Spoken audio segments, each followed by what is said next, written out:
सुनील गावस्कर ने भारत बनाम इंग्लैंड दूसरे टेस्ट की कमेंट्री बीच में ही छोड़ दी। भारत बनाम इंग्लैंड दूसरे टेस्ट का पहला दिन पूरी तरह से एक शख्स यशस्वी जायसवाल के नाम रहा।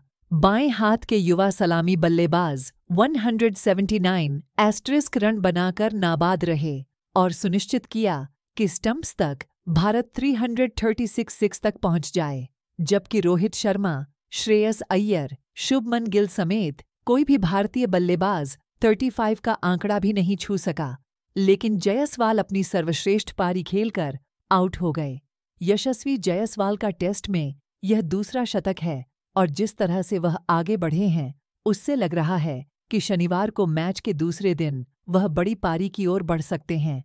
दिन के खेल के दौरान खबर आई कि भारतीय क्रिकेट टीम के पूर्व कप्तान और महान बल्लेबाज सुनील गावस्कर की सास का निधन हो गया है। दिग्गज पत्रकारों की रिपोर्ट्स और पोस्ट के मुताबिक खबर आने के बाद सुनील गावस्कर कमेंट्री छोड़कर कानपुर के लिए रवाना हो गए। दिन के खेल की बात करें तो शुक्रवार को एसीए क्रिकेट स्टेडियम में इंग्लैंड के खिलाफ दूसरे टेस्ट के पहले दिन यशस्वी जायसवाल के आक्रमण ने इंग्लैंड की गेंदबाजी को परेशान कर दिया। पहले दिन के अंत में भारत बोर्ड पर 336 का स्कोर बनाने में सफल रहा, जिसमें जायसवाल और रविचंद्रन अश्विन क्रमशः 179 और 5 के स्कोर पर नाबाद रहे। विजाग ने बल्ले के साथ जायसवाल के कौशल को देखना जारी रखा, अपने स्वयं के छोर को संभालने और छोटी लेकिन प्रभावी साझेदारियां बनाते हुए स्कोरबोर्ड को टिके रखने में उनकी परिपक्वता को देखा।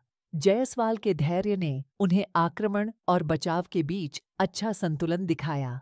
अपने 179 रन में उन्होंने 17 चौके और 5 छक्के लगाए, जिससे इंग्लैंड को अपनी योजनाओं पर पुनर्विचार करने के लिए मजबूर होना पड़ा। दिन के तीसरे सत्र में भारत 3 बार लड़खड़ाया, जब रजत पाटीदार, अक्षर पटेल और केएस भरत इंग्लैंड की स्पिन जोड़ी रेहान अहमद और शोएब बशीर से हार गए।